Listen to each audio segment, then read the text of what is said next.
For generations, the industrial giants of Detroit, Stuttgart, and Tokyo trained American drivers to believe something that now looks less like engineering truth and more like a profitable illusion. They taught the market that real control had to be heavy, that real safety had to be mechanical, that if you wanted confidence in deep snow on a ranch road in Texas or at highway speed in a storm, you needed a tunnel full of steel beneath the cabin, drive shafts, transfer cases, locking differentials, clutch packs, gears, oil, and weight. And that story became gospel because it made money. It allowed legacy automakers to turn mechanical complexity into a badge of superiority.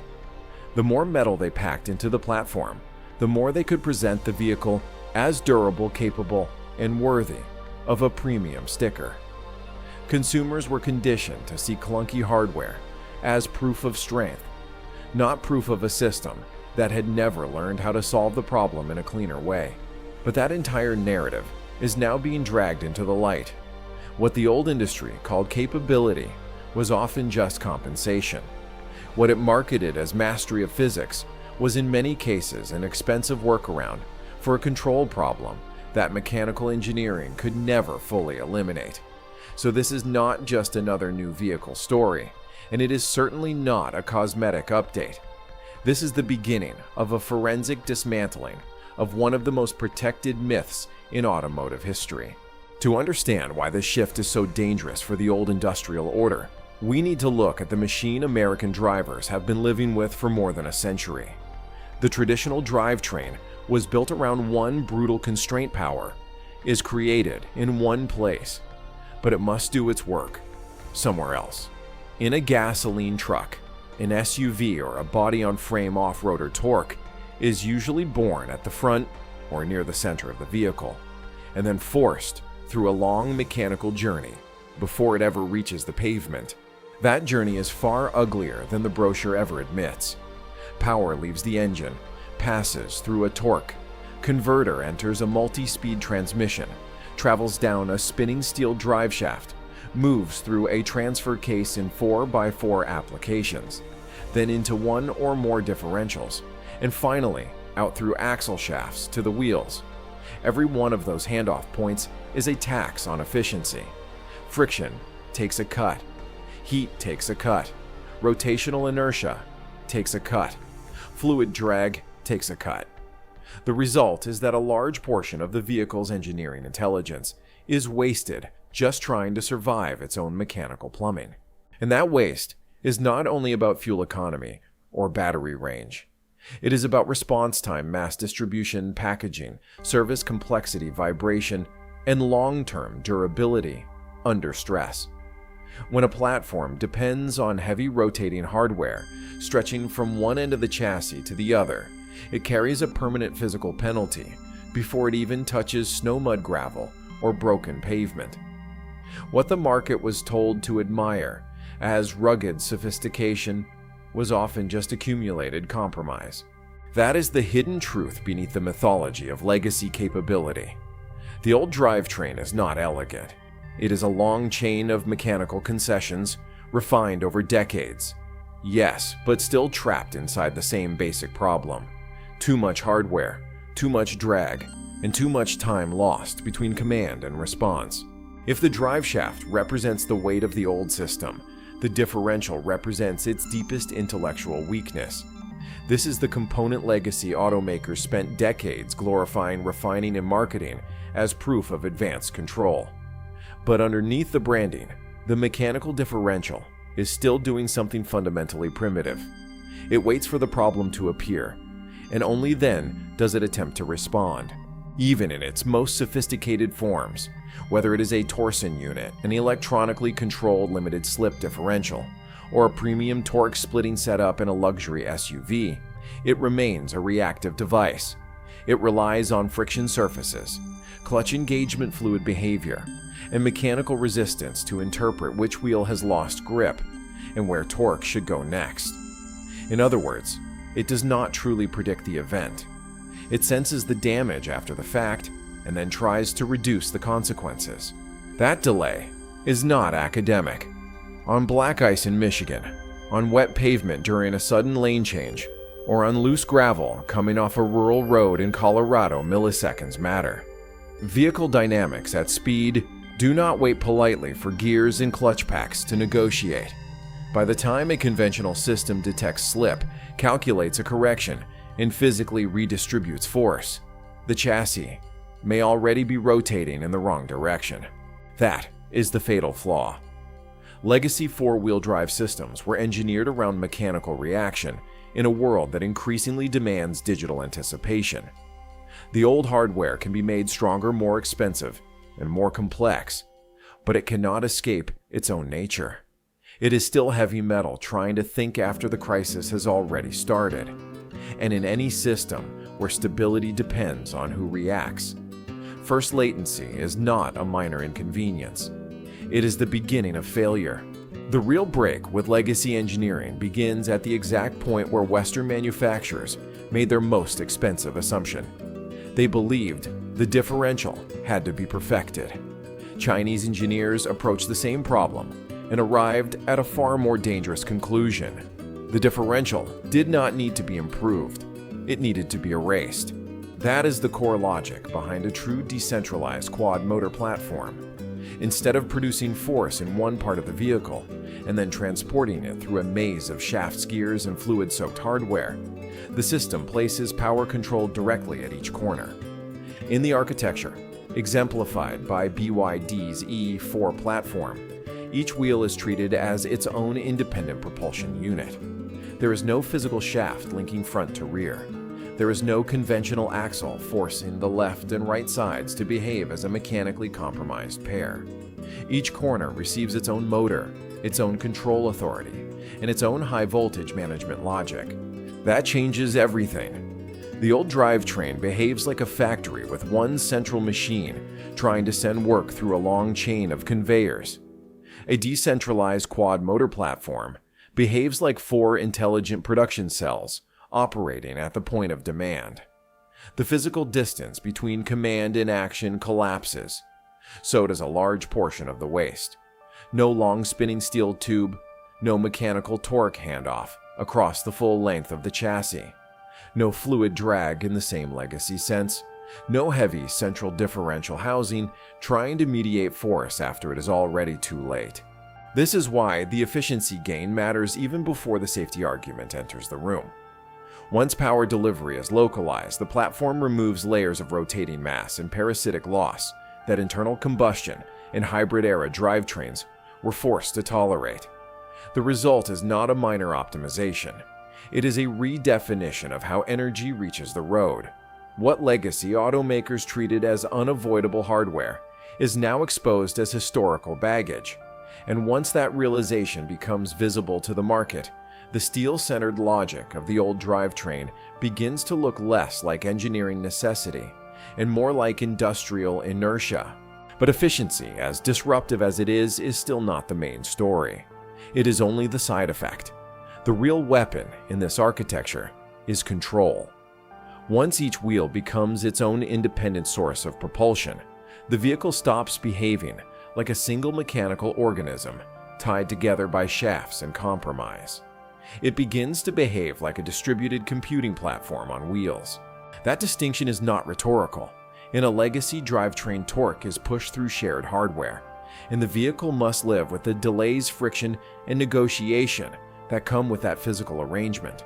In a decentralized quad motor system, each corner of the chassis can receive a completely different command at the exact same moment. One wheel can be told to reduce torque instantly. Another can be ordered to add it.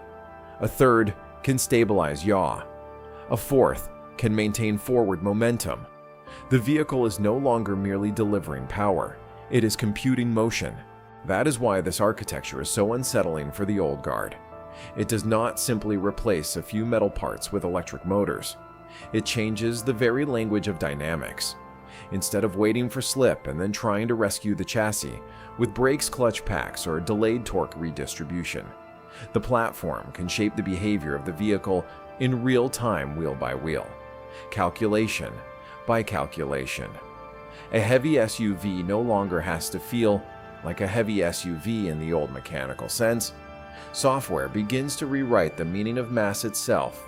And once motion becomes a software problem, the center of competitive advantage shifts with it. The winner is no longer just the manufacturer that can forge stronger steel or build a tougher gearbox. The winner becomes the one that can process data faster, model instability earlier, and issue the right command to the right wheel before the driver even understands the danger has begun. The decisive proof of this architectural shift does not come from a slow rock-crawling demonstration or a carefully staged parking lot trick. It comes from a failure scenario that terrifies every driver in America because it unfolds too fast for instinct to fix. Imagine a full-size luxury SUV weighing roughly 3 tons moving down a highway at about 75 miles per hour. Now imagine the front left tire suddenly exploding without warning. In a traditional mechanical platform, that moment is chaos. The instant the tire fails, the vehicle is hit by violent asymmetric drag on one side. The steering wheel wants to tear itself out of the driver's hands. The chassis lunges toward the failed corner. Weight transfer becomes savage and immediate. And because the old control architecture depends on mechanical systems reacting after the event has already begun, the response window is brutally narrow. The differential cannot think. The transfer case cannot predict. Even electronic stability control in a legacy setup is often reduced to a desperate cleanup operation, pinching brakes and trimming power, after the platform has already started to lose its posture. That is the hidden terror of high-speed dynamics. At highway velocity, a few lost milliseconds are not a technical footnote. They are the difference between maintaining a straight trajectory and entering a rollover sequence that the driver cannot physically correct. This is especially true in a tall, heavy SUV where the combination of mass momentum and sudden directional pull can turn a tire failure into a lethal event almost instantly. The old system is trying to rescue the vehicle through a chain of delayed physical interventions. It is fighting the crisis from behind. Now place the same catastrophic blowout inside a true independent quad-motor architecture. The moment the tire's rotational behavior collapses, the software layer sees it as data, not as a mystery. It detects the sudden change in wheel speed, the asymmetrical drag and the beginning of yaw, almost immediately. But instead of waiting for a mechanical component to catch up, the system answers with torque. Not generalized torque, not a blunt drivetrain reaction.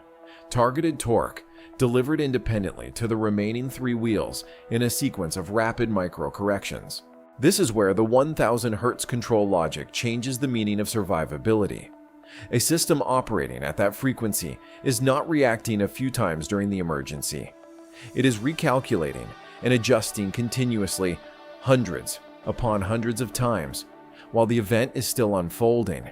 It can add stabilizing force where the chassis is collapsing, reduce force where instability is growing, and create artificial yaw compensation digitally rather than mechanically. In effect, the platform begins to hold the vehicle together with math. That is the point legacy engineering cannot comfortably admit. No clutch pack in human history can engage 1,000 times per second. No physical differential can redistribute torque with that level of precision, speed, and granularity under a catastrophic load change. The mechanical age treated stability as something created by hardware strength. This new architecture treats stability as a software decision executed at the wheel edge. And once a driver sees a heavy SUV survive a blowout through computation rather than mechanical heroics, the hierarchy of automotive trust begins to change. At this point, the most uncomfortable question in the entire discussion finally arrives. If decentralized quad motor control is this efficient, this fast, and this structurally superior in emergency dynamics, why are Ford, GM, Stellantis, Mercedes, BMW, Toyota, and the rest of the legacy world not rolling out equivalent systems across their flagship platforms right now? Why not simply study the architecture, write the software, and install 4 motors in the next generation of trucks and SUVs? Because copying the product is not the same thing as escaping the system that built the old one. Legacy auto is not just attached to mechanical drivetrains by preference, it is chained to them by capital structure. For more than a century, Western automakers built an industrial civilization around forged shafts, multi-speed gearboxes, transfer cases, cast differential housings, lubrication systems, and the supplier ecosystems required to mass produce them. Their factories, tooling lines, engineering departments, maintenance systems, dealer service models, workforce training patents, and union agreements all evolved around the assumption that value would continue to live inside heavy mechanical complexity. That is why this transition is so dangerous. A true move toward software-defined wheel-level propulsion does not merely ask the old industry to launch a new feature. It asks it to destroy the logic of its own balance sheet. Tier 1 suppliers that helped build the 20th century automotive empire still depend on physical drivetrain volume to justify plants' contracts and staffing. Entire regions depend on those manufacturing chains for wages, tax bases, and political stability. When a technology arrives that reduces the need for those components altogether, the threat is no longer confined to product planning. It moves straight into labor politics, supplier solvency, factory utilization, and investor fear. And that is where the Chinese advantage becomes larger than the vehicle itself. While much of the Western industry spent decades optimizing the art of machining metal, managing combustion tolerances, and refining gearbox behavior, Chinese manufacturers used the EV era to build confidence in semiconductors, power electronics, high-voltage control architecture, and software integration. That means they are not simply selling a different car. They are operating from a different industrial starting point. The West is trying to add software to a mechanical empire. China is building the vehicle around software from the beginning. That difference is not cosmetic, it is civilizational. Because once an industry becomes profitable by preserving old hardware, it becomes extremely hard to embrace a future that makes that hardware economically irrelevant. And that is why so many Western boardrooms look slow, cautious, and strangely vulnerable in the face of what should already be recognized as a direct industrial threat. So this is the conclusion. Detroit, Munich, and Tokyo have spent years trying not to say out loud. We are no longer watching a contest between one four-wheel drive system and another. We are watching the collapse of an engineering religion. The age of mechanical compensation is ending. The driveshaft, the central differential, the transfer case, the entire heavy logic of forcing power through layers of steel and oil now looks less like the foundation of capability and more like the residue of a dying industrial era. What replaces it is not just electrification. It is software authority at the edge of the wheel. It is a machine that does not wait for physics to punish it before reacting. It calculates, predicts, compensates, and stabilizes in real time. That means the future of automotive dominance will not belong to the company that casts the strongest metal or builds the most complicated gearbox. It will belong to the company that can turn mathematics into motion faster than everyone else. And that is why this matters far beyond one BYD platform, one Chinese brand, or one viral demo. If the West fails to respond at the level of architecture, talent, and industrial strategy, then the old off-road legends and premium utility empires will not be defeated by a better badge. They will be erased by a better operating system. The asteroid is not coming. It has already hit. The only question now is how much of the old automotive map will still be standing when the dust settles.